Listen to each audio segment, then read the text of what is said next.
Hello again, everyone. This is Joe Henches with Beyond the Chart, and this is a stock market wrap-up for Wednesday, April 1st, 2015. We're going to take a look at the market action today, and then we'll, our indices, three indices, our indicators, and we're going to look at four stocks: Apple, BIDU, Micron Technologies, and Freeport-McMoRan.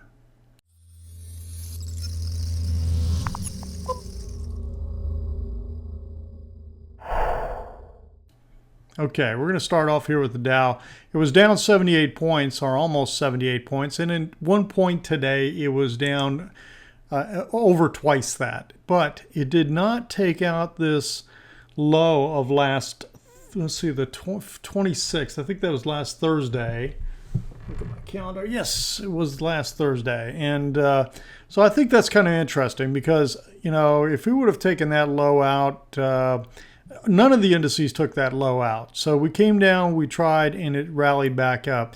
And it's kind of interesting to see this rallying back like this. So we'll have to see what kind of action, and do we get some continuation to the upside tomorrow. Look at the S&P 500. Same thing. Came down, closed, came back up. And again, we're kind of in this no man's land. I mean, we're just, you know, we haven't pushed to another new low, haven't pushed to another new high. We're right at the trend line at the bottom of the wedge. It's like it's trying to turn and roll over to the downside, but it just hasn't done it yet. And here's the Nasdaq. I mean, the Nasdaq rallied back even better in terms of percent of the range that it did, but it was down 20 points for the day and bounced right off of the 55-day moving average, and which is very close to this lower end of this wedge. So let's take a look at the short-term trading index. We're right in the middle. Again, you know, boy, you go to sleep, just keep looking at the short-term trading index. The new highs, new lows, 52 more new highs than new lows. So even though the market was down 78 points, we've had more new highs than new lows, and which I don't have in a graph, the advancing, declining, there was more advancers than the decliners. 1658 on the New York Stock Exchange, 1658 up, 1478 down. So the net out is there were more up than down for the day on a down day. So that means that the selling, to me, doesn't have a ton of strength. So we'll just have to watch and see. The next one was the high-low. Well, no, we got the high-low. I wanted to go back. I wanted to look at the McClellan. Here we go. So the McClellan oscillator, again, yesterday it came right down into here, and you can see we just bounced up just marginally right in here. So we're still just dead neutral, right on the zero line.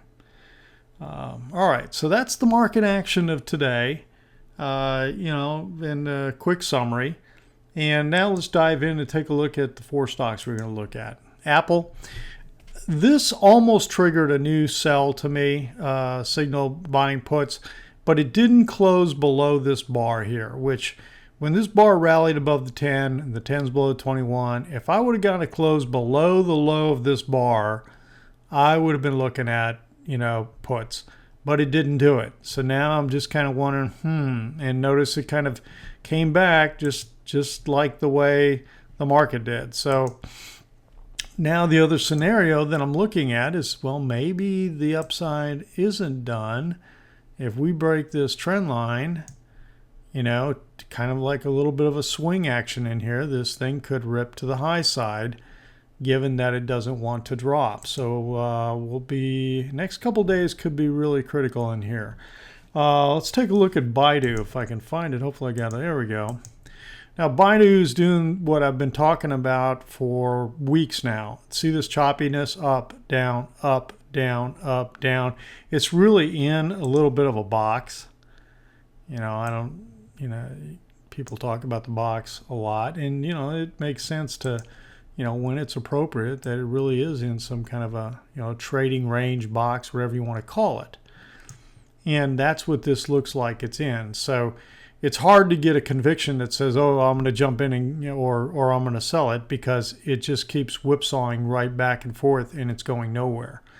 And it's in a part of a downward trending corrective action that's going on. And I think there my gut feel, and based on the analysis I'm doing, how far this thing's come, I think there's probably more to the downside. The next one we're going to take a look at is Freeport-McMoRan, which I just had right here. Okay, now this has really come down a long way, and it's interesting tonight. This looks like a symmetrical triangle of some kind. It's trying to bottom. There is some divergence, I believe, coming in on this thing. Now this is the demand index. Okay, so you can see, and although this didn't go to a lower low, we got a little bit of bullishness right in here, and then of course we got this little rally move here, but it was just a little counter trend rally, and then it rolled right over and sold back down. Let me see what else. Again, not getting much more of any kind of indication of the picture. About the same kind of picture, and is really kind of reinforcing this symmetrical triangle kind of look. Now, symmetrical triangles can be both a reversal at the end of a move, but I think, like, I'm going to say 2/3 to 3/4 of the time they're a continuation type move. And I'm just pulling that.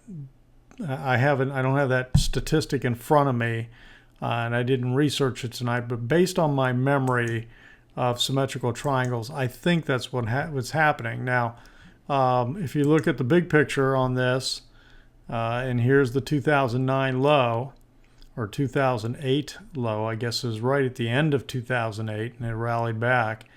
I mean, this thing is rolling over. This could be a big symmetrical triangle continuation. We could have more to the downside, but it's come a long way. So we'll just have to watch. The whole point here is there's some indecision, some bouncing back and forth, and we'll just kind of watch to see which way do you get a breakout, just knowing that this is the kind of action that's going on.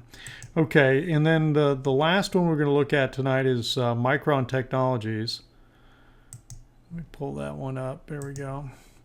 Now, Micron, again, I talked about this not too long ago, that I think we've got a big WXY, and by WXY, we go to that labeling whenever we've had a couple of corrective patterns. So we've had an A, B, C correction, okay? But because we then got like a three-wave connecting type wave in here, you end up calling this first ABC a W, and then this connecting wave an X.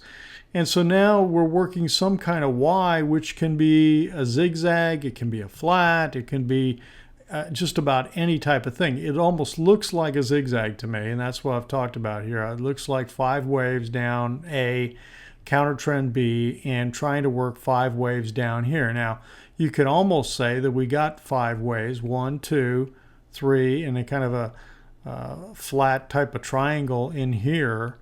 It's not a pure flat. I don't like that as much, but you could almost make the case as 5. But the thing you got to be wary of is that all the moving averages are trending to the downside. Yes, it's tried to make a move back, but it's very counter trendish, and it's almost like a pennant type of thing. Let me show you what I'm talking about when I just look at this. I mean, you could make the case just from a pure looking at technical patterns. You know, you could almost make the case as kind of a consolidation type of a pennant. A flag has parallel lines, pennant has pointed type lines. So this is an inverse pennant. So this is like a flagpole, and here's a pennant, and then this would then beg the question, you know, the question is, are we going to get another flagpole move down to the downside out of this? So right now, you just got to realize that the trend is to the downside. We are getting some strong bullish divergence coming in. I mean, you could see between these two moves, the indicators did not go down, okay? But sometimes the stock will just keep pushing and just keep moving to the downside. So that's why you got to, you know, kind of let it turn. And right now it just hasn't turned yet. So that's the scenario. That's what we're watching here on Micron. Let me look at the volume real quick. And you're getting good volume. Now that's the one thing that might say that maybe that's not a consolidated type of pennant. A lot of times I like to see the volume die off a little bit more as it goes out into the peak. So we'll watch. We'll see what happens here on Micron, but right now the trend is hard down. Okay, that's it for tonight. We'll be back tomorrow night, Thursday night, with another market wrap, and we'll go from there. Everybody have a great Thursday, and if you're watching this anywhere besides my website, head on over there, check out the posts and the training page I've got for you if you haven't checked it out yet. And if you're not a subscriber, subscribe. It's very easy to do. Click on one of the little tabs here, either below the post or on the side column. It gives you access to the Trade Ideas webpage and the PDF I've got for you, the 5 essentials. This has been Joe for Beyond the Chart. Everyone have a great Thursday.